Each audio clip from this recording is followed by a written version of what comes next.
मेरा नाम मनोहर है। मैं एक ऐसा इंसान हूँ जिसने अपनी ज़िंदगी के कई साल अपने छोटे भाई की ज़िंदगी बनाने में न्यौछावर कर दिए। मेरी कहानी सुनकर आप लोगों को लगेगा कि शायद मैं खुदगर्ज हूँ, मुझे अपने भाई के भविष्य के बारे में सोचना चाहिए था। लेकिन कोई मेरी कहानी सुनकर मुझे ये बताए कि मैंने अपने भाई के साथ कहाँ गलत किया था। मेरे दिन की शुरुआत तन्हाई से होती थी। मैं सुबह उठकर अपनी चाय खुद बनाता था, फिर अखबार पढ़ता था और फिर घंटों तक अपने घर के बरामदे में बैठकर गली से गुजरते हुए लोगों को देखता रहता था। मेरे पास बातें करने के लिए बहुत कुछ था, लेकिन सुनने वाला कोई नहीं था। मोहल्ले के लोग कभी कभी मेरा हालचाल पूछने के लिए आ जाते थे, लेकिन हर किसी की अपनी जिंदगी थी। मेरा छोटा भाई निहाल इस दुनिया में तो मौजूद था, मगर मेरे साथ मेरी जिंदगी में शामिल नहीं था। मैंने उसको बिल्कुल ऐसे पाला था जैसे एक पिता अपनी औलाद को पालता है। मेरे माता पिता की शादी हुई तो पूरे 1 साल के बाद मेरा जन्म हुआ था। उसके बाद कई साल गुजर गए थे। मेरी माँ के यहाँ दोबारा कोई खुशी नहीं आई थी। फिर उन्होंने बहुत मन्नतें मांगी और जब मैं 12 साल का हुआ तब मेरी माँ को दोबारा से बच्चा पैदा करने की खुशी मिली। तब जन्म हुआ मेरे भाई निहाल का, जो कि बहुत ज़्यादा सुंदर था और मेरे माता पिता भी उसे ज़्यादा लाड प्यार करते थे, क्योंकि वो कई सालों बाद हुआ था। मैं तब तक काफ़ी समझदार हो गया था और अपने भाई को कंधे पर उठाकर पूरे मोहल्ले में घूमता था। मैं भी उससे बहुत प्यार करता था, क्योंकि मेरे लिए मेरा सबसे छोटा और लाडला वही था। मैं शुरू से ही बहुत जिम्मेदार रहा था। बचपन में भी मेरी माँ अगर मुझे कोई काम दे देती तो मैं उसको पूरी ईमानदारी और वफादारी के साथ किया करता था। मेरे माता पिता हमेशा कहते थे कि मनोहर बड़े होकर हर जिम्मेदारी को आसानी से झेल लिया करेगा। फिर वक्त गुजरता गया। मेरा छोटा भाई जब 6 साल का हुआ तो पहले मेरी माँ इस दुनिया से चली गई और उसके 6 महीने बाद ही मेरे पिता भी इस दुनिया से चले गए। दोनों ही अपनी बीमारियों के चलते इस दुनिया से मुंह मोड़ गए थे। मेरी माँ की मौत हुई तो उनको इतना मौका ही नहीं मिल सका था कि वो अपने पति या बच्चों से कोई बात कह सके। लेकिन मेरे पिताजी को इतना मौका मिला था कि उन्होंने अपनी जिंदगी के अंतिम समय में निहाल का हाथ पकड़कर मेरे हाथ में दिया और कहने लगे कि बेटा मनोहर, तुम अपने भाई निहाल का सारी जिंदगी ऐसे ख्याल रखोगे जैसे ये तुम्हारी औलाद है। बेटा, तुम 18 साल के हो गए हो और ये सिर्फ 6 साल का है। जितना प्यार तुम्हें तुम्हारे माता पिता का मिला है उसके मुकाबले इसे नहीं मिला। तुम्हें इसका हमेशा ख्याल रखना है, इसे माँ बाप की तरह प्यार देना है, इसकी हर ख्वाहिश को पूरा करना और इसे कभी उदास न होने देना। मैंने अपने पिता से वादा किया कि जैसा आप कहते हैं मैं ऐसा ही करूँगा। मैं कभी निहाल की आंखों में आंसू नहीं आने दूंगा। जैसा वो कहेगा वैसा ही करूँगा। उसके बाद कुछ मिनटों तक मेरे पिताजी जिंदा रहे और फिर उनकी आंखें हमेशा हमेशा के लिए बंद हो गईं। मैंने अपने पिताजी से जो वादा किया उसको हर हाल में पूरा करने का फैसला कर लिया था और मैंने ऐसा ही किया भी था। मैं 18 साल का था जब मैं और मेरे भाई अनाथ हो गए। मेरा इंटर कंप्लीट हो चुका था। पिताजी की कमाई से घर अच्छे से चलता था। उनके जाने के बाद भी हमें फाइनेंशियल तो कोई प्रॉब्लम नहीं हुई थी, क्योंकि मेरे पिता अच्छा कमाते थे। मैंने अपनी पढ़ाई जारी रखी थी और उसके कुछ समय के बाद मेरी अच्छी कंपनी में नौकरी भी लग गई थी। लेकिन ज़्यादातर ध्यान मेरा घर पर ही रहता था। मुझे हमेशा निहाल की फिक्र सताती रहती थी। मैं उसको किसी के भरोसे नहीं छोड़ता था। वो स्कूल जाता तब मैं नौकरी पर होता था और उसको स्कूल से लाने के बाद मैं उसे अपने ही ऑफिस में ले जाता था और उसे अपनी आंखों के सामने रखता था। न जाने क्यों उसे लेकर मुझे किसी पर भी भरोसा नहीं होता था। मुझे ऐसा लगता था जैसे मैं खुद ही अपने भाई का ख्याल अच्छे से रख सकता हूँ, बाकी शायद कोई मेरे भाई का ख्याल ऐसा न रखे जैसा मैं रखूँगा। मैं दूसरों की सोच से डरता था। मुझे लगता था कि मेरा भाई बहुत मासूम है, बहुत भोला है। ये दुनिया उसे बहुत आसानी से उसकी मासूमियत का फ़ायदा उठा सकती है।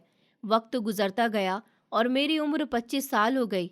मेरे रिश्तेदार कहते थे कि तुम शादी कर लो, तुम्हारी पत्नी आएगी तो तुम्हारे भाई का भी ख्याल रखेगी और तुम्हें भी किसी चीज़ की परेशानी नहीं होगी। क्योंकि जिस दिन से मेरी माँ की मौत हुई थी उसी दिन से मैं घर में खाना बनाया करता था। पिताजी भी बीमार हुए थे तो मैं उनके परहेज का भी खाना बनाया करता था। पिताजी के जाने के बाद निहाल के स्कूल का लंच पैक करना, उसे तैयार करना, अपना नाश्ता बनाना, दोपहर का खाना और रात का खाना, सब कुछ मैंने अपने हाथ में ले लिया था। कुछ समय तक तो मैं बाजार से भी खाना खा लेता था, लेकिन मुझे लगता था कि ऐसा करने से मेरे भाई की तबीयत खराब ना हो जाए। इसीलिए मैंने यूट्यूब से देखकर घर में ही खाना बनाना शुरू कर दिया था और वक्त के साथ साथ मैं बहुत अच्छा खाना बनाना सीख गया था। एक तरह से मैं अपने ही घर की औरत और आदमी दोनों बन गया था। बाहर के भी काम देखता था और घर के भी काम देखता था। कपड़े धोना, बर्तन धोना, घर की साफ सफाई करना, सब कुछ मुझे ही करना होता था। मैं रातों को उठकर अपने भाई को देखता था कि वो सुकून से सो रहा है या नहीं। सुबह सवेरे उठकर उसके लिए उसकी पसंद का नाश्ता बनाया करता था। निहाल को मैंने कभी भी माँ और पिताजी की कमी महसूस नहीं होने दी थी। मेरे कई आस पड़ोसियों और रिश्तेदारों ने मेरे लिए रिश्ते भी बताए थे। ऐसा नहीं था कि मैं शादी नहीं करना चाहता था।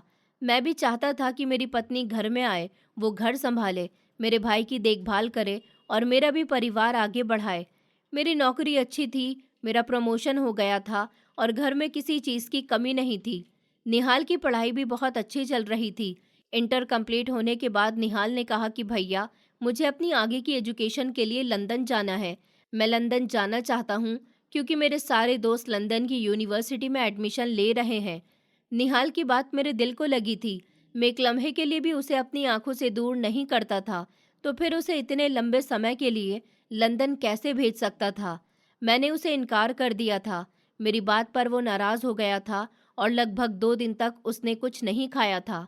एक तरफ मेरे दिल में अपने भाई की फिक्र थी, तो दूसरी तरफ उसकी आंखों में आंसू और चेहरे पर नाराज़गी मेरे दिल को चीर रही थी।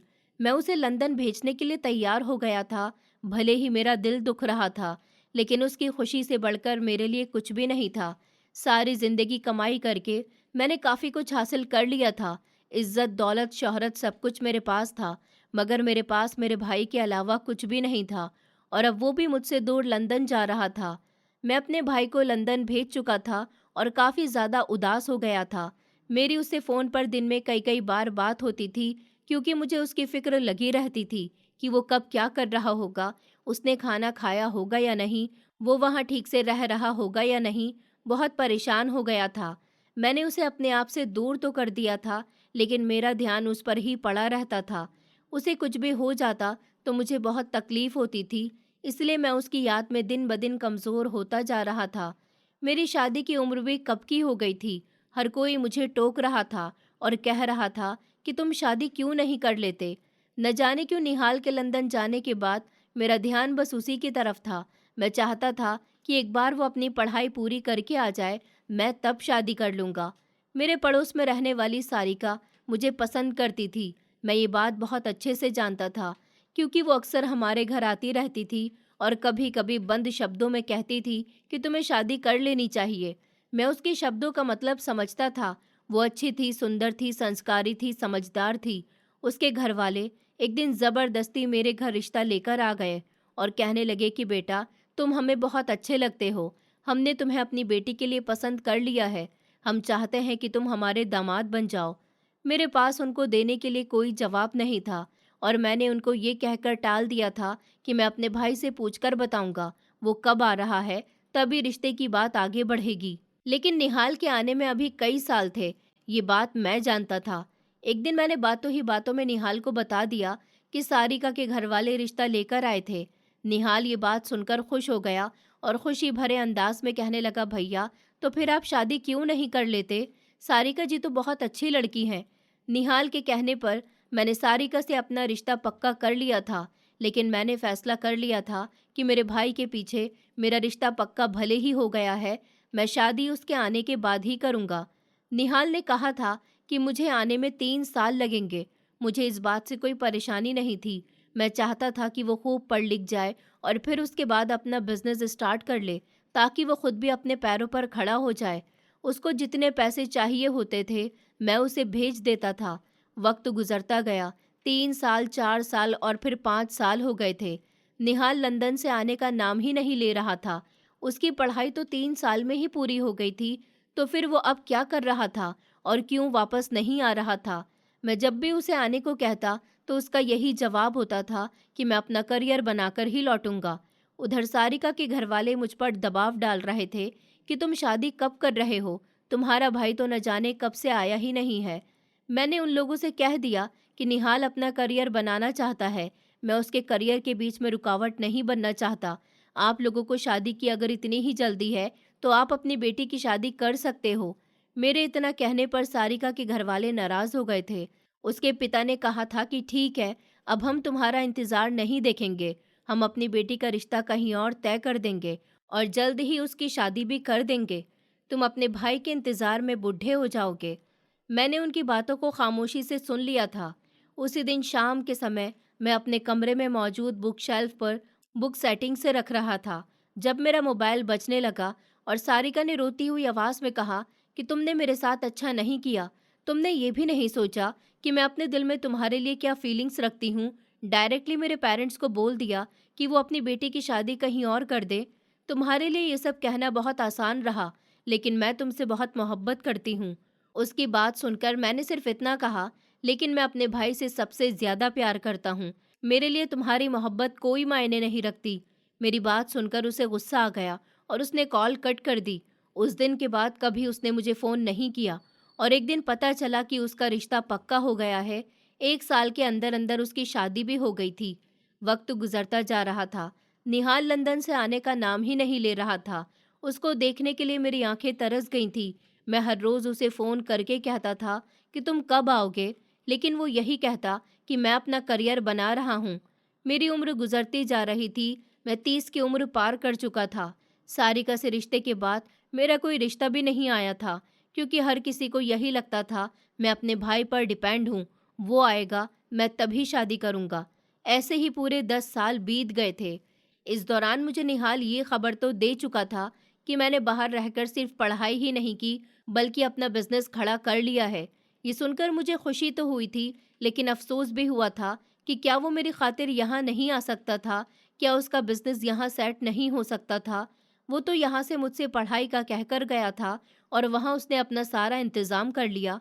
एक दिन ऑफिस से आते समय मुझे निहाल का एक दोस्त मिला और उसने कहा कि मनोहर भैया, आप निहाल का इंतज़ार करते रह जाओगे, वो तो वहाँ पर शादी भी कर चुका है। उसके ससुराल वालों ने उसे इतना पैसा दिया कि उसने वहाँ अपना अच्छा खासा बिजनेस सेट कर लिया है। उसकी लाइफ तो सेट हो गई है। ये सुनकर मुझे उस लड़के की बातों पर विश्वास नहीं हुआ। मैंने उससे कहा कि ऐसा कुछ नहीं है, तुम झूठ बोल रहे हो। उसने कहा कि आपको यकीन नहीं आता तो आप खुद उससे पूछ लेना, क्या उसने आपको इस बारे में नहीं बताया? मैं उसकी बात सुनकर खामोश हो गया। मैंने उसे कुछ नहीं कहा और खामोशी से अपने घर आ गया। घर आकर मुझे 1 मिनट को भी सुकून नहीं मिल रहा था। मैंने जल्दी से निहाल को फ़ोन किया और उससे पूछा, क्या तुमने वहाँ पर शादी कर ली है? मेरा सवाल सुनकर कुछ देर के लिए दूसरी तरफ खामोशी छा गई थी। मैंने घबराते हुए अंदाज में कहा, मुझे जवाब दो, मैं तुम्हारे जवाब का इंतज़ार कर रहा हूँ। क्या तुमने वहाँ बिजनेस सेट कर लिया है? क्या तुम्हारे ससुराल वालों ने तुम्हें ये सब कुछ दिया है? अगर ऐसा है तो मुझसे कुछ भी मत छुपाओ। उसने हिम्मत करके कांपते हुए शब्दों में जवाब दिया, भैया, ये सब आपको किसने बताया? मैंने कहा, तुम्हारे दोस्त अमन ने बताया है। उसने कहा कि जी भैया, ये सब कुछ सच है, मैं आपको बताने ही वाला था। निहाल के मुंह से ये बात सुनकर मैं खामोश हो गया। अभी मैं कुछ और कहता, इससे पहले वो मुझसे माफ़ी मांगने लगा और कहने लगा कि मुझे माफ़ कर दीजिए, मुझसे गलती हो गई। मैंने सिमरन नाम की लड़की से शादी कर ली है। वो इंडिया की रहने वाली है और वो मेरे साथ यूनिवर्सिटी में पढ़ती थी। मैंने उसके साथ यहाँ शादी कर ली है और मैं यहाँ काफ़ी कामयाब भी हो गया हूँ। उसके पिता ने मुझे बिजनेस के लिए पैसा भेज दिया था। भैया, मैं ये सब आपको बताने वाला था, लेकिन सिमरन ने मुझे मना किया था कि मैं अभी आपको ये सब ना बताऊं। निहाल की बातें सुनकर मेरी आंखों में आंसू आ गए थे। मैं कुछ कहता, लेकिन कहते कहते रुक गया था। मैंने कहा, ठीक है, जो तुमने किया वो सब ठीक है, तुम जैसा चाहे वैसा करो, तुम खुश तो हो ना? उसने कहा कि जी भैया, मैं सिमरन के साथ बहुत खुश हूँ। मैं जल्दी आपसे मिलने आऊँगा और साथ ही सिमरन को भी लेकर आऊँगा। निहाल आगे कुछ कहता, मैंने उसकी बात पूरी सुने बिना ही फ़ोन काट दिया था। मेरा भाई मुझे अकेला छोड़ गया था और अपनी दुनिया में मस्त था। मुझे इस बात पर बेहद अफसोस था कि उसने शादी कर ली थी और मुझे बताया तक नहीं था। एक मैं उसके इंतज़ार में यहाँ सारिका को खो बैठा था। बस तभी से मैंने फैसला कर लिया था कि अब मैं अकेला रहूँगा, मैं शादी नहीं करूँगा। वक्त गुजरता गया, कई साल गुजर गए। निहाल 1-2 बार इंडिया आया। मेरी आंखें उसे देखने के लिए तरस गई थी, लेकिन जब वो यहाँ आया तो अपनी पत्नी को भी लेकर आया था। उसकी पत्नी का परिवार भी इंडिया में ही रहता था। वो 2 दिन यहाँ रुका तो बाकी का 1 महीना अपने ससुराल में रुका। कहने लगा कि मेरी पत्नी को यहाँ अनकंफर्टेबल फील होता है, उसे अपने मायके वाले ज़्यादा पसंद है। मैंने कहा कि ठीक है, जैसे तुम लोगों की मर्जी, जैसे तुम्हें अच्छा लगे वैसा ही करो, चाहे कुछ भी हो जाए, मेरा दिल दुखे या मुझे तकलीफ हो, हर हाल में मुझे अपने भाई की खुशी ही चाहिए थी। ये मेरे भाई की लापरवाही थी या फिर वो मुझे भूल गया था, इस बात का गम था जो मेरे शरीर को खोखला कर रहा था। मैं धीरे धीरे बीमार रहने लगा था। मेरी उम्र 40 साल की हो गई थी। निहाल के पास एक बेटा भी था। मैंने अकेले यहाँ बहुत लंबा समय गुजार दिया था। 2 साल पहले मुझे पता चला था कि सारिका भी अपने मायके में वापस आ गई है। उसके ससुराल वाले उसे बहुत तंग करते थे। उसका पति भी उसे मारता पीटता था। उसने उसके साथ डाइवोर्स ले ली और फिर वो वापस अपने मायके में आकर रहने लगी। उसके बारे में सुनकर भी मुझे अफसोस हुआ था। अगर मैं उसे अपना लेता तो शायद उसके साथ ये सब कुछ न होता। फिलहाल मेरी जिंदगी इसी अकेलेपन में गुजर रही थी और मुझे मेरी बीमारी ने घेर लिया था। मेरे हमेशा सीने में दर्द रहता था। क्या परेशानी थी ये तो मैं नहीं जानता था, क्योंकि मैंने कभी अपनी तकलीफ़ों के ऊपर ध्यान नहीं दिया था और हमेशा अपने भाई को याद करता रहता था। मैंने कई बार निहाल को फ़ोन पर बताया था कि मेरी तबीयत ठीक नहीं रहती, तुम यहाँ आ जाओ, लेकिन उसे जैसे मेरी इन बातों से कोई फ़र्क ही नहीं पड़ता था। एक दिन की बात है, मेरी तबीयत कुछ ठीक नहीं लग रही थी। मेरे सीने में हल्का सा दर्द हो रहा था और सांस लेने में भी तकलीफ हो रही थी। मैंने सोचा शायद गैस की वजह से ऐसा हो रहा होगा। मैंने मेडिकल से दवाई ले ली थी, आराम नहीं मिला तो डॉक्टर को दिखाने चला गया। डॉक्टर ने चेकअप के बाद कहा कि आप कई बार सिर्फ दवाई लेकर चले गए हैं, अब आपको टेस्ट और रिपोर्ट्स की ज़रूरत है। ऐसे कब तक चलेगा? आपके जल्दी जल्दी सीने में दर्द होता रहता है। हो सकता है कि दिल से जुड़ी हुई कोई मुश्किल हो। आपको खुद पर ध्यान देना चाहिए और ऐसी कंडीशन में आपको अकेले भी नहीं रहना चाहिए। घर आकर मैंने बहुत हिम्मत जुटाकर फिर से निहाल को फ़ोन किया था। शाम का टाइम था। मैं जानता था कि वो ऑफिस के लिए निकल चुका होगा। काफ़ी देर तक तो उसने मेरा फ़ोन नहीं उठाया था, क्योंकि अब अक्सर ऐसा ही होने लगा था। मैं सारा दिन में उसे लगभग 50 कॉल्स करता था, तब जाकर वो मेरी एक कॉल रिसीव कर पाता था। मैंने फिर थोड़ी देर रुककर कोशिश की। इस बार फ़ोन उठा लिया गया। दूसरी तरफ से निहाल की आवाज़ आई, जिसमें साफ तौर पर झुंझलाहट थी। उसने बिना हालचाल पूछे सीधा कहा कि जी भैया बोलिए, क्या बात है? मैंने आपको कितनी बार कहा है कि ऑफिस के टाइम पर फ़ोन मत किया कीजिए। मेरा गला सूख गया। मैंने धीमी आवाज़ में कहा कि निहाल, अभी तो शाम के 7 बज रहे हैं, मुझे लगा कि तुम फ्री हो गए होगे। उसने कहा मेरा काम 7 बजे ख़त्म नहीं होता। मेरी अभी क्लाइंट के साथ डिनर मीटिंग है। आप जल्दी बताइए क्या काम है? मैंने कहा अब मेरी तबीयत ठीक नहीं रहती, आज तो ज़्यादा ही ख़राब लग रही है। मैं डॉक्टर के पास गया था तो उसने कुछ टेस्ट बताए हैं। मुझे डर लग रहा है, सोचा कि तुम्हें बता दूं। उसने गहरी सांस ली, जो कि मुझे फ़ोन पर साफ सुनाई दे रही थी। उसने कहा भैया, आप भी ना छोटी छोटी बातों पर घबरा जाते हैं।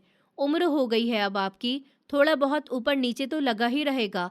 आप टेस्ट करवा लीजिए और रिपोर्ट मुझे व्हाट्सएप कर दीजिएगा। मैं यहाँ से किसी अच्छे डॉक्टर को दिखाकर आपको एडवाइस दे दूंगा। पैसों की फिक्र मत कीजिए, मैं अभी अकाउंट में ट्रांसफ़र कर देता हूँ। आप किसी अच्छे हॉस्पिटल में जाकर अपना ट्रीटमेंट करवा लीजिए। मेरे पास अभी बिल्कुल भी टाइम नहीं है। अगले महीने मेरा प्रमोशन ड्यू है। मुझे बहुत सारे टारगेट पूरे करने हैं। आप समझ रहे हैं ना? मैंने उसकी बात सुनकर कहा कि हाँ, मैं समझ रहा हूँ। तुम अपना ख्याल रखना, और फ़ोन काट दिया। फ़ोन काटने के बाद मैं काफ़ी देर तक मोबाइल को हाथ में लेकर बैठा रहा था। मुझे पैसों की ज़रूरत नहीं थी। मेरे पास अपने कमाए हुए काफ़ी सारे पैसे थे। मुझे ज़रूरत थी सिर्फ़ अपने भाई के साथ की। मैं चाहता था कि वो बस मेरे लिए इतना कर दे कि वो वापस आ जाए। वो कह दे कि आप फ़िक्र मत करो, मैं आ रहा हूँ, या कम से कम वो मुझसे कुछ देर तसल्ली से बात तो कर लेता। मेरा दुःख सिर्फ़ ऐसा नहीं था जो दवाइयों से सुलझाया जा सकता था। वो लंदन में हमेशा अपने दोस्तों के साथ पार्टी करता रहता था, हज़ारों रुपए हवा में उड़ा दिया करता था। इधर मैं अपने बिस्तर पर लेटा था, मेरी आंखों से आंसू बह रहे थे। मैंने सोचा था कि मैंने अपने भाई को ज़्यादा प्यार देकर बिगाड़ दिया। क्या मुझे उसे रिश्तों की अहमियत समझानी चाहिए थी? अगले कुछ दिन मेरे लिए बहुत कठिन गुजरे थे। मैंने अपने सारे टेस्ट करवा लिए थे। रिपोर्ट में आया था कि मेरे दिल में ब्लॉकेज है और जल्द ही ऑपरेशन की ज़रूरत पड़ सकती है। ये खबर सुनकर मैं और भी ज़्यादा अकेला महसूस करने लगा था। मैंने रिपोर्ट की फ़ोटो खींचकर निहाल को व्हाट्सएप कर दी थी। 2 दिन तक निहाल का कोई जवाब नहीं आया था। तीसरे दिन शाम को उसका फ़ोन आया कि जी भैया, मैंने रिपोर्ट देख ली है। रिपोर्ट तो नॉर्मल है, आपकी उम्र काफ़ी हो गई है और इतनी एज में ब्लॉकेज होना मामूली सी बात है। मैंने यहाँ एक स्पेशलिस्ट से बात की है, उन्होंने कहा है कि अभी ऑपरेशन इतना ज़रूरी नहीं है, आप दवाइयाँ शुरू कर दीजिए और खाने-पीने पर ज़्यादा ध्यान दीजिएगा। उसकी बातें सुनकर मेरा दिल बैठ गया था। डॉक्टर ने मुझे साफ कह दिया था कि मेरी जान को खतरा है, लेकिन मेरा भाई इसे मामूली बात बता रहा था। मैंने उसे दबी आवाज़ में कहा कि निहाल, क्या तुम एक बार भी नहीं आ सकते? मुझे थोड़ा डर लग रहा है। अगर कुछ हो गया तो यहाँ कोई संभालने वाला भी नहीं है। वो तो चिढ़कर बोला, आप फिर इमोशनल बातें करने लगे भैया। मैंने कहा ना, मुझे प्रमोशन मिलने वाला है। इस समय अगर मैं छुट्टी लूँगा तो मेरा करियर दांव पर लग जाएगा। सिमरन भी बिजी है और मेरे बेटे के स्कूल चल रहे हैं। आप पड़ोस में किसी से कहकर नौकर का इंतज़ाम कर लीजिए। इतना कहकर उसने फ़ोन काट दिया था। उस दिन मुझे एहसास हुआ था कि मेरा भाई अब मेरा नहीं रहा। वो एक मशीन बन चुका है जिसके अंदर एहसास नाम की कोई चीज़ नहीं बची। उस दिन मैंने फैसला कर लिया था कि अब मैं निहाल से कोई उम्मीद नहीं रखूंगा। निहाल लंदन में नशे में चूर रहता था। उसे लग रहा था कि उसने दुनिया जीत ली है और वो अपनी पत्नी के साथ ट्रिप पर जाने का प्लान बना रहा था। उसे इस बात का थोड़ा भी आइडिया नहीं था कि जिस भाई ने उसके इंतज़ार की खातिर और उसकी खुशियों की खातिर अपनी हर चाहत की कुर्बानी दे दी। मैंने अब नौकरी भी छोड़ दी थी। मैं घर में एक कमरे में खुद को बंद रखता और माँ पिताजी को याद करता रहता था। एक दिन मुझे घर में अचानक सीढ़ियों से उतरते हुए चक्कर आ गया तो मैंने देखा कि मुझे संभालने वाला इंसान कोई और नहीं बल्कि सारिका थी। वो आज मुझसे मिलने के लिए मेरे घर में आ रही थी और मुझे ऐसी हालत में देखकर उसकी आंखों में आंसू आ गए। उसने जल्दी से मुझे पानी पिलाया और पूछा, तुम ठीक तो हो? मैंने कमज़ोर आंखों से उसे देखा और कहा कि हाँ ठीक हूँ, बस थोड़ी कमज़ोरी है। वो कहने लगी, जिस दिन से मैं दोबारा यहाँ लौट कर आई हूँ, अपने घर की खिड़की से रोज़ तुम्हें आते जाते देखती हूँ, लेकिन कई दिनों से तुम दिखाई नहीं दे रहे, इसलिए मेरा दिल नहीं माना और मैं यहाँ तुम्हें देखने के लिए आ गई। अच्छा हुआ कि मैं आ गई। तुम्हारी तबीयत मुझे ठीक नहीं लग रही, चलो डॉक्टर के पास चलते हैं। घर के हालात और मेरा अकेलापन देखकर सारिका की आंखों में भी आंसू आ गए थे। उसने पूछा, क्या अभी तक निहाल नहीं आया? मैंने अपनी नज़रें झुका ली और कहा, वो बहुत बिजी है। बस इतना कहकर मैं खामोश हो गया। सारिका सब समझ गई थी। फिर उस दिन के बाद वो रोज़ मेरा हालचाल पूछने के लिए आने लगी। वो मेरे घर के काम भी करती, मेरे लिए खाना भी बनाती। उसकी इतनी ज़्यादा सेवा मेरे दिल के ज़ख्मों पर मरहम का काम कर रही थी। उधर मेरा भाई अपनी ट्रिप की प्लानिंग में बिजी था। उसने इस बारे में मुझे बताना भी ज़रूरी नहीं समझा था। शायद इसीलिए नहीं बताया था, कहीं मैं अपनी बीमारी का रोना उसके सामने रोने न बैठ जाऊं। सारिका ज़्यादातर अब मेरे घर पर आने लगी थी। वो मुझे देखकर कहती थी कि तुम्हारी तबीयत दिन ब दिन बिगड़ती जा रही है। मेरा चेहरा पीला पड़ रहा था। सारिका ने कई बार कहा था कि चलो, मैं तुम्हें किसी अच्छे डॉक्टर के पास ले चलती हूँ, लेकिन मैंने हर बार उसे मना कर दिया था। वो मुझे हर बार समझाया करती थी और कहती थी कि तुम अपना ख्याल रखा करो, तुमने अपने भाई के लिए बहुत कुछ किया है। मेरी मायूसी अब मेरे भाई के जीने की चाहत पर भारी पड़ने लगी थी। अगले दिन शाम को अचानक मुझे चक्कर आ गए जब मैं घर में अकेला था और ज़मीन पर पड़ा हुआ था। थोड़ी देर बाद ही सारिका घर में दाखिल हुई तो ये देखकर उसके हाथ पैर फूल गए कि मैं बेहोश पड़ा हुआ हूँ। उसने जल्दी से मुझे संभाला और देखा कि मेरा पल्स बहुत धीमी चल रही है। उसने घबराहट में इधर उधर देखा। उसे समझ नहीं आ रहा था कि वो क्या करे। उसने जल्दी से अपना मोबाइल निकालकर एम्बुलेंस बुलवाई और मुझे अस्पताल ले गई। रास्ते भर उसने मेरा हाथ अपने हाथों में थामे रखा था और वो कह रही थी, मनोहर, आंखें खोलो, हम बस पहुंचने ही वाले हैं, तुम्हें कुछ नहीं होगा। मेरी आंखें खुली थीं, लेकिन मैं पहचान खोता जा रहा था। मैं बस सारिका को देख रहा था और अपने भाई को ढूंढ रहा था। अस्पताल पहुंचकर डॉक्टर ने जल्दी से मुझे इमरजेंसी में एडमिट कर लिया था। डॉक्टर ने बताया था कि मुझे हार्ट अटैक आया है और जल्द ही इलाज शुरू करना होगा, जैसे कि प्राइवेट हॉस्पिटल में होता है। पहले फॉर्म भरना और पैसे जमा करना। सारिका ये सारी फॉर्मेलिटी पूरी करने के लिए तैयार थी। रिसेप्शन पर बैठी नर्स ने सारिका से पूछा, पेशेंट से आपका क्या रिश्ता है? सारिका एक पल के लिए रुक गई। क्या लिखती? उस पल उसने पेन उठाया और रिश्ते वाले नाम में दोस्त लिख दिया। उसने अपने पर्स से सारे पैसे निकाल कर जमा कर दिए थे। डॉक्टर ने इलाज शुरू किया तो उसने निहाल को फ़ोन मिलाया। व्हाट्सएप पर वॉइस नोट्स भी भेजा कि तुम्हारे भाई की तबीयत बहुत ख़राब है, उन्हें हार्ट अटैक आया है, प्लीज़ फ़ोन उठाओ। लेकिन उस मैसेज पर सिंगल टिक बनकर रह गया था, क्योंकि निहाल तो अपनी ज़िंदगी में मस्त था। उसे इस बात का पता भी नहीं था कि उसका भाई ज़िंदगी और मौत की जंग लड़ रहा है। सारी रात सारिका अस्पताल की बेंच पर बैठी रही। उसकी आंखों में नींद नहीं थी, वो बस आईसीयू के दरवाजे की तरफ देख रही थी। सुबह होते ही डॉक्टर आए। उन्होंने सारिका से कहा कि अभी वो खतरे से बाहर हैं, लेकिन उन्हें कम से कम 1 हफ्ता अस्पताल में रहना होगा। ये सुनकर सारिका ने राहत की सांस ली। उसकी आंखों में खुशी के आंसू आ गए। अगले 2 दिनों तक मैं आईसीयू में रहा। जब मुझे होश आया तो मैंने सबसे पहले अपने पास सारिका को पाया। उसकी आंखों में सवाल थे। सारिका ने कहा, तुम ठीक हो? डॉक्टर ने कहा है कि हम जल्द ही घर चलेंगे। मैंने कमजोर आवाज में पूछा, निहाल आया क्या? तो सारिका ने इस सवाल का कोई जवाब नहीं दिया। उसने मुझसे झूठ बोलना ठीक नहीं समझा और सर झुकाकर कहा, उसका फोन नहीं लग रहा, शायद नेटवर्क नहीं है। मैंने आंखें बंद कर ली। मेरी बंद आंखों के कोनों से एक आंसू निकला और कान के पीछे जाकर समा गया। इस आंसू में जो दर्द था, शायद इस हार्ट अटैक से कहीं ज्यादा गहरा था। लगभग 10 दिन के बाद निहाल और उसकी पत्नी इंडिया आए थे। एयरपोर्ट पर उतरते ही निहाल ने अपना फ़ोन ऑन कर लिया था। जैसे ही फ़ोन नेटवर्क एरिया में आया तो मैसेज कॉल्स का सैलाब आ गया। उसने सोचा ज़रूर होगा कि भैया ने फिर से कोई नया ड्रामा शुरू कर दिया होगा। उसने लापरवाही से व्हाट्सएप खोला और वॉइस नोट सुना कि आपके भाई को हार्ट अटैक आया है, वो अस्पताल में है। ये सुनते ही निहाल के पैरों तले से ज़मीन निकल गई। एक पल के लिए उसे लगा कि उसने गलत सुना है, लेकिन जब उसने बाकी मैसेज पढ़े तो उसे सब समझ आ गया था। उसने इस बारे में अपनी पत्नी को बताया कि भैया की तबीयत ठीक नहीं है, हम पहले तुम्हारे मायके ना चलकर पहले भैया से मिल लेते हैं। उसकी पत्नी ने कहा, तो अब हमें तुम्हारे घर जाना पड़ेगा, अभी तो हम थके हुए आए हैं। मैं तो खुद रेस्ट करने के लिए अपने मायके जा रही हूँ और अगले हफ्ते यहाँ से वापस जाकर हमें ऑफिस ज्वाइन भी करना है। निहाल ने कहा कि हमें जाना पड़ेगा, वरना लोग बातें करेंगे, समाज में नाक कट जाएगी। वो उसी समय अस्पताल के लिए निकल गया। जब निहाल और उसकी पत्नी आईसीयू में दाखिल हुए तो उन्होंने देखा कि उसका भाई बिस्तर पर लेटा हुआ है और सारिका मेरे पास बैठकर मुझे सेब खिला रही है।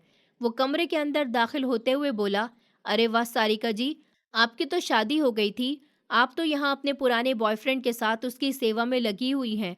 ये सुनकर उसकी पत्नी धीमे से मुस्कुराई थी, लेकिन मुझे और सारिका को ये बहुत बुरा लगा था। सारिका शर्मिंदगी महसूस करने लगी। उसने कुछ नहीं कहा और वो उठकर खड़ी हो गई। सारिका ने एक तरफ निहाल को देखकर सुकून की सांस ली थी। उसने मेरी तरफ देखा और सिर्फ मामूली अंदाज में पूछा, आप कैसे हैं? मैंने उसकी तरफ सर उठाकर देखा। उसे देखकर न जाने क्यों मेरी आंखों में वो चमक नहीं आई थी जो हर बार हुआ करती थी। मैं बस खामोशी से उसे देखता रहा। उसको मेरी ये खामोशी चुभ गई और उसने सोचा कि मैं इतनी दूर से आया हूँ और मेरे भैया मुझसे बात भी नहीं कर रहे। उसने डॉक्टर से मिलने की बात कहकर वहां से निकलना ही बेहतर समझा। बाहर निकलकर निहाल ने सारिका को कुछ पैसे दिए। ये लीजिए, आपके आने जाने का खर्चा और जो भी आपने भैया के लिए किया उसके लिए। सारिका ने उन पैसों को देखा और कहा, ये पैसे तुम अपने पास रखो, मैंने ये सब पैसों के लिए नहीं किया। अच्छा होगा कि तुम खुद अपने भाई का ख्याल रखो।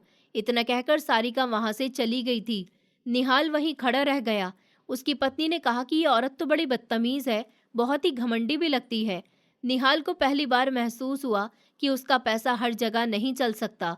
उसने डॉक्टर से बात की और तय कर लिया कि जैसे ही उसका भाई डिस्चार्ज होगा तो वो उसे वापस घर छोड़कर लंदन लौट जाएगा। उसे लगा कि उसने अपनी जिम्मेदारी निभा दी है। वो आ गया है और बिल भी भर दिया। उसके हिसाब से यही उसकी सेवा थी। थोड़ी देर के बाद डॉक्टर राउंड पर आए तो निहाल जल्दी से अपनी जगह से खड़ा हो गया और डॉक्टर के पास जाकर बोला, डॉक्टर साहब, हम इन्हें डिस्चार्ज करवा सकते हैं। दरअसल मुझे लंदन वापस निकलना है। डॉक्टर ने कहा कि मिस्टर, आपके भाई को अभी बहुत आराम और देखभाल की ज़रूरत है। उन्हें हार्ट अटैक था। अभी कम से कम 3-4 दिन और यहाँ रखना होगा। लेकिन अगर आप घर पर पूरी मेडिकल फैसिलिटी और 24 घंटे नर्स का इंतज़ाम कर सकते हैं तो हम कल ही डिस्चार्ज कर सकते हैं। निहाल के चेहरे पर चमक आ गई। उसने जल्दी से कहा कि हाँ हाँ डॉक्टर साहब, पैसों की फिक्र मत कीजिए, नर्स का इंतज़ाम करवा दीजिए। अगली सुबह मुझे अस्पताल से छुट्टी मिल गई थी। निहाल अपनी कार में मुझे घर लेकर आ गया था।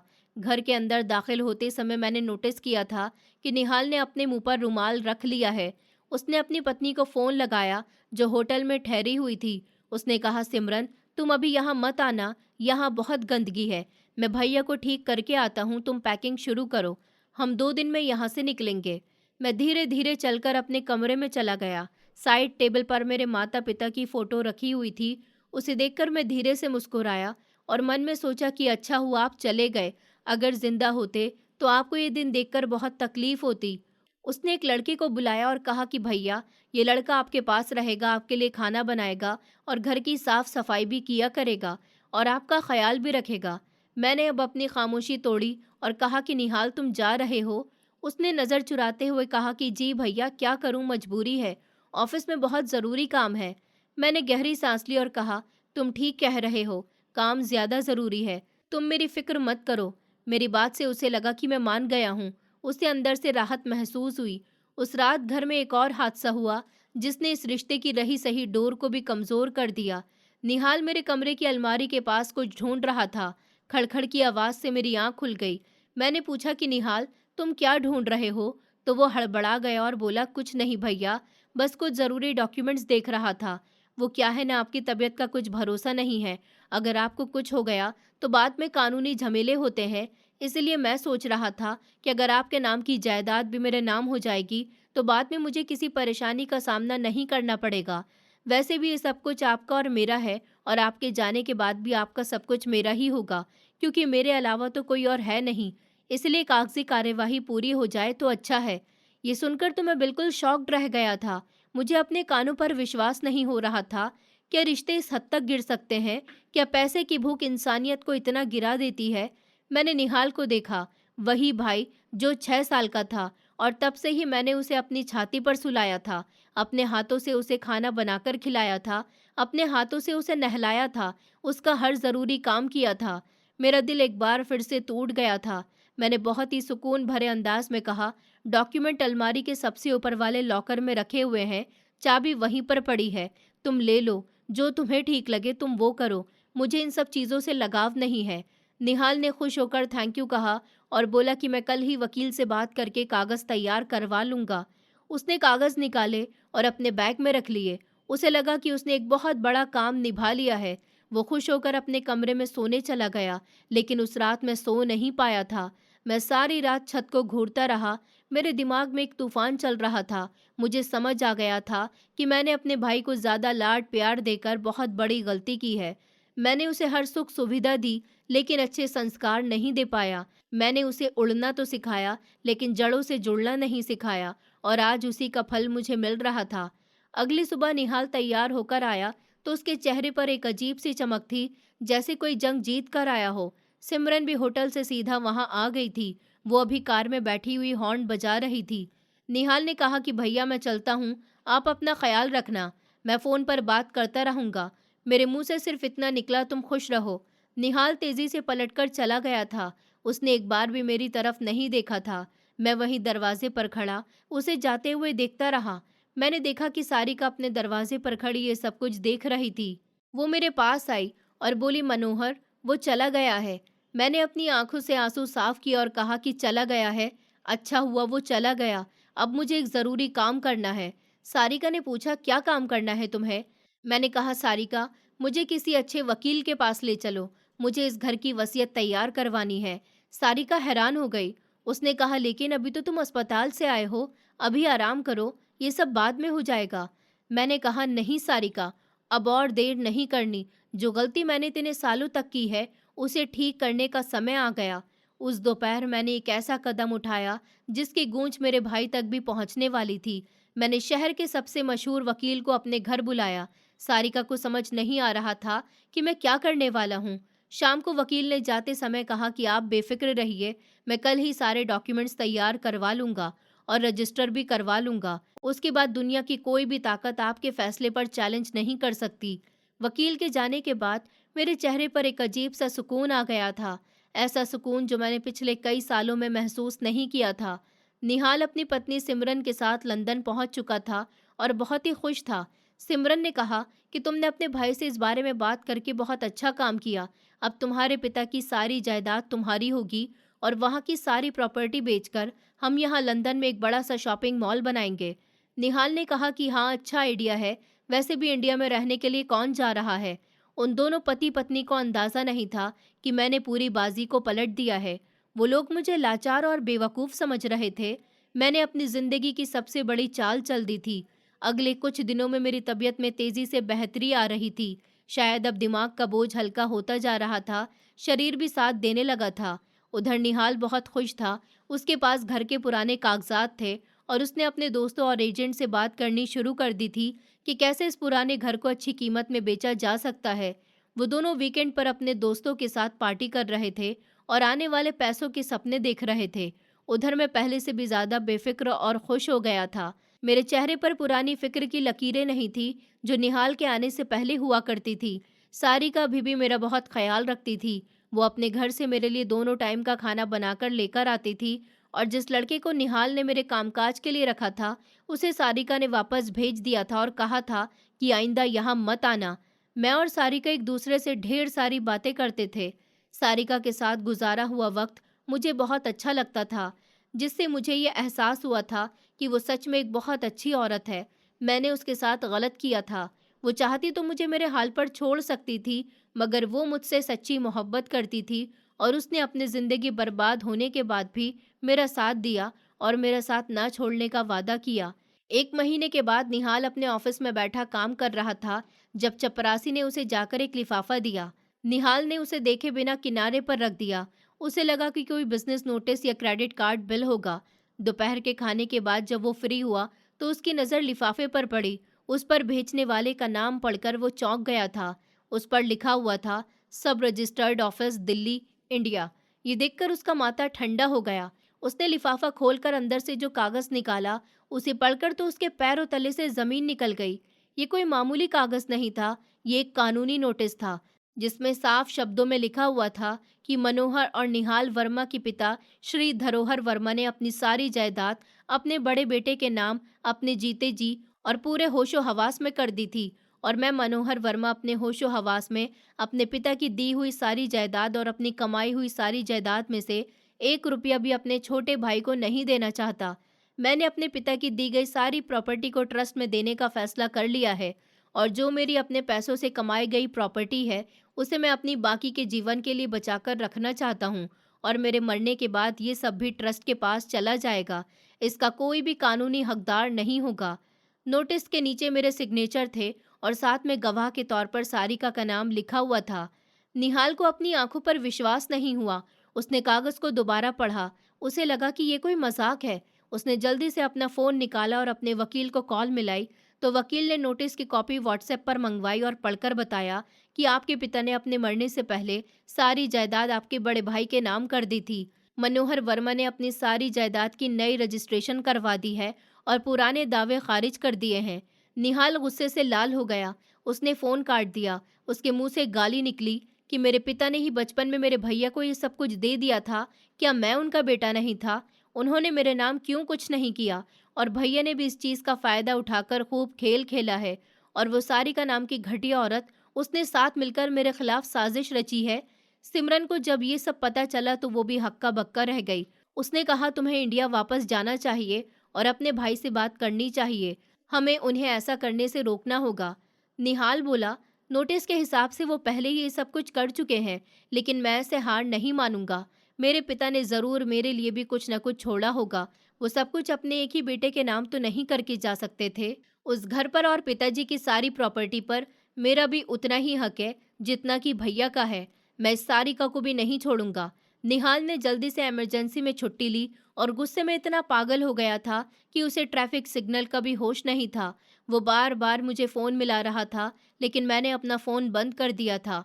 ये बात उसके दिल को जला रही थी। उसे लग रहा था कि उसका भाई उसे नज़रअंदाज कर रहा है। उसने इमरजेंसी में फ़्लाइट की टिकट बुक की और इंडिया आने के लिए तैयारी करने लगा। उसे अपनी ताकत पर और पैसों पर इतना भरोसा था कि वो यहाँ आकर सब कुछ संभाल लेगा। दूसरे दिन तक वो यहाँ आ गया था और गाड़ी दरवाजे पर रुकी। उसने घर का दरवाज़ा बजाना शुरू कर दिया और ज़ोर ज़ोर से चिल्लाने लगा, भैया दरवाज़ा खोलो। मुझे पता है सारिका भी इस समय आपके साथ घर में मौजूद है। आखिर आपका क्या रिश्ता है इस औरत से जो ये आपके लिए इतनी सगी हो गई? सारिका ने दरवाज़ा खोला। निहाल उसे देखकर आग बबूला हो गया। वो उसे धक्का देने ही वाला था जब मैंने निहाल का हाथ मजबूती से पकड़ लिया और कहा कि खबरदार, जो तुमने सारिका को हाथ भी लगाया तो। अब मेरी आंखों में ना तो कोई डर था और ना ही घबराहट थी। उसने घबराते हुए कहा, भैया ये सब क्या है? आपने मुझे वो नोटिस क्यों भोज आपने मुझे वो नोटिस क्यों भेजा है? और ये सब किसके कहने पर कर रहे हो आप? इस दो कौड़ी की औरत के कहने पर। मैंने एक जोरदार थप्पड़ निहाल के मुंह पर दे मारा और कहा कि तुम्हारी हिम्मत कैसे हुई इसे कुछ भी कहने की? तुम्हें क्या लगता है कि सारिका से अगर मेरा कोई रिश्ता नहीं है तो तुम इसे कुछ भी कह सकते हो? मैं जल्द ही सारिका से शादी करने वाला हूँ। मैं तुम्हारे इंतजार में था कि कब तुम आओगे और कब मेरी शादी सारिका से होगी, लेकिन तुम नहीं आए। तुमने वहां शादी भी कर ली और अपना घर भी बसा लिया और अपनी जिंदगी को आगे भी बढ़ा लिया, और मैं तुम्हारा बड़ा भाई होने के नाते वहीं का वहीं रह गया। हमेशा तुम्हारे बारे में सोचता रहा। इसने अपने माता पिता के कहने पर किसी और से शादी कर ली और उसने सारिका को बहुत परेशान किया। सारिका की जिंदगी बर्बाद हो गई। वो तलाक लेकर अपने घर पर आ गई, लेकिन उसने कभी दोबारा शादी नहीं की, क्योंकि उसके दिल में अभी भी मेरी चाहत थी। ये मुझसे मोहब्बत करती थी और मैंने तुम्हारी मोहब्बत की खातिर इसकी मोहब्बत की कदर नहीं की।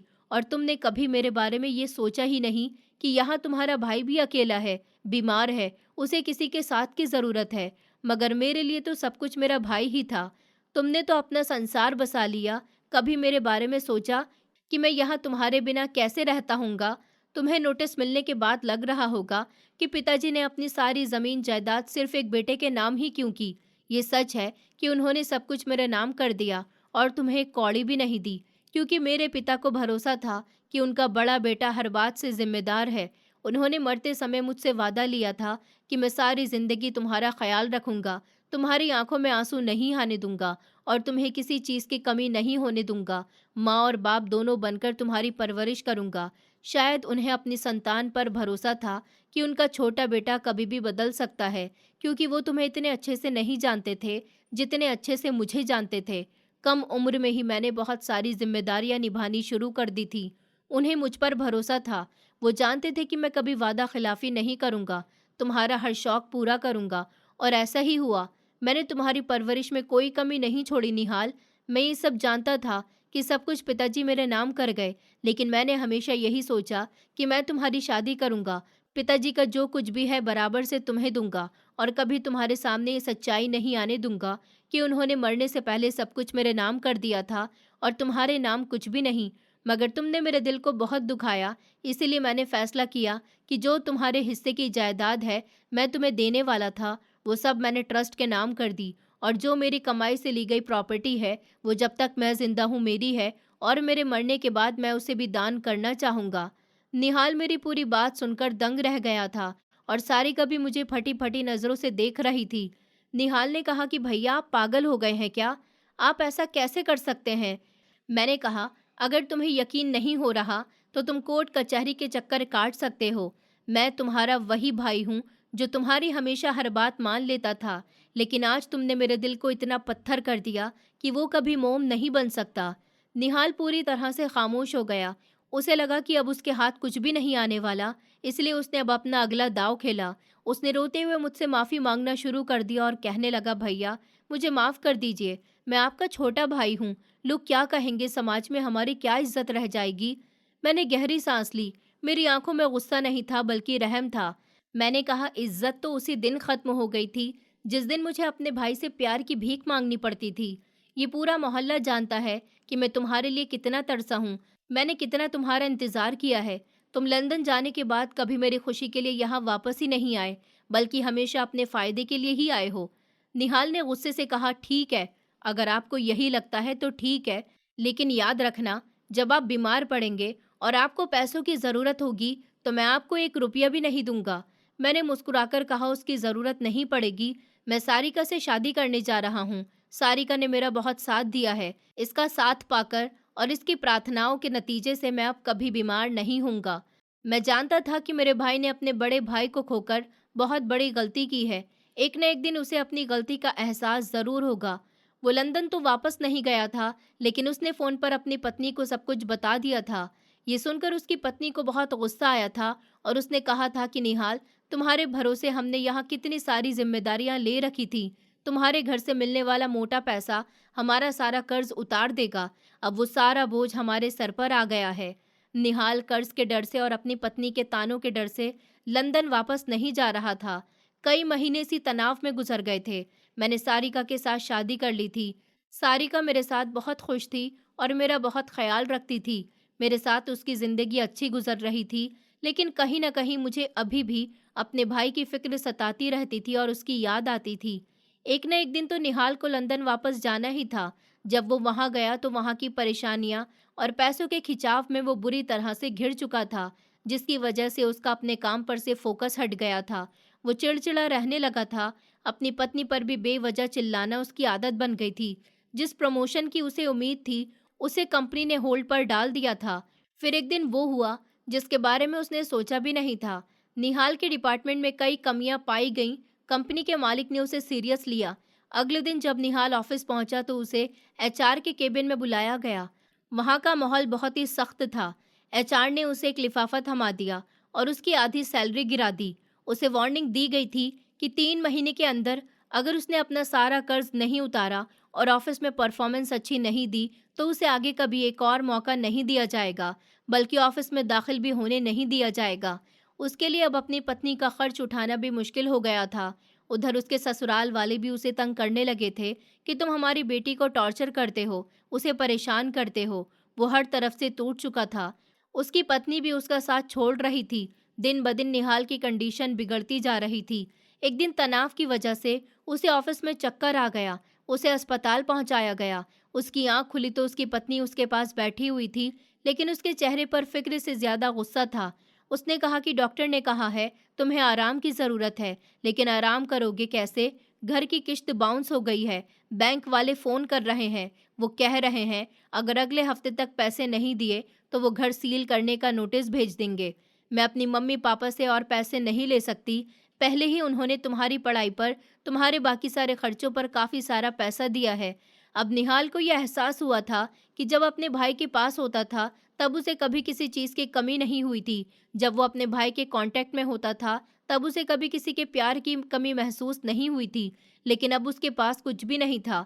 उसे लगा कि उसे अपने भाई से बात कर लेनी चाहिए। उसे अपनी गलती पर बहुत पछतावा हो रहा था, लेकिन अब क्या हो सकता था? बहुत देर हो गई थी। उस रात निहाल ने अपना सामान पैक किया और परमानेंट इंडिया आने के लिए तैयारी कर चुका था। उसने वहां लोगों से कहा था कि वो अपना कर्ज हर हाल में ही जल्द ही निपटा देगा।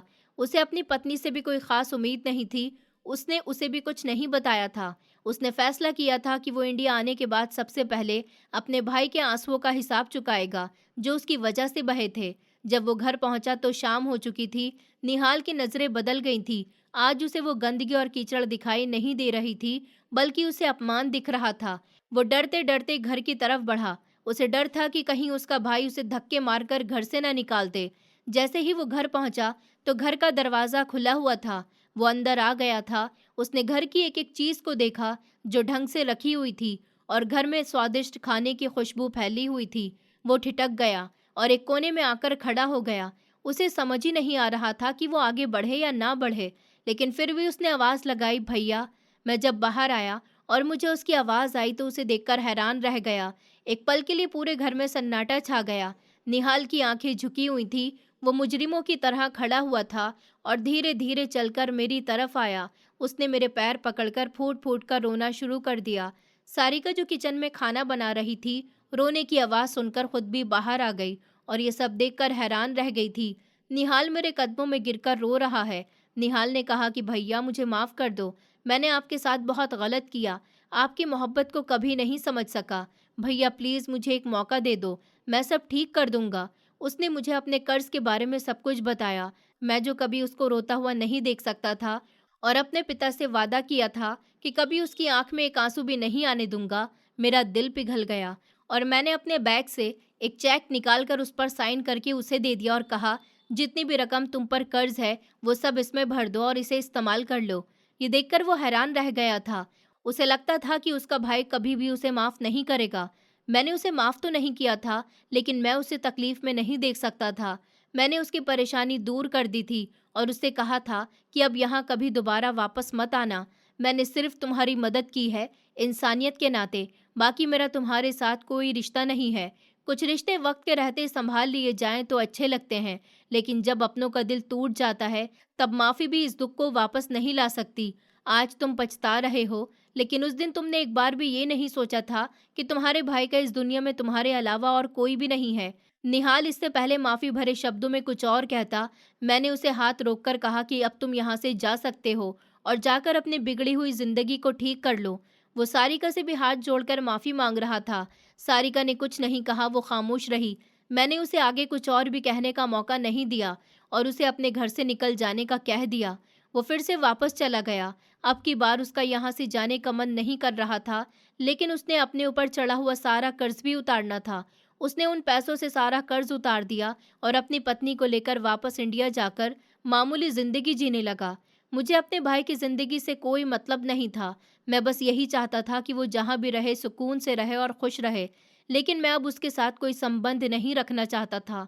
वक्त रहते अपनों की कदर कीजिए, क्योंकि जब अपने आप से दूर हो जाते हैं तो दुनिया की कोई दौलत उनकी कमी को पूरा नहीं कर सकती।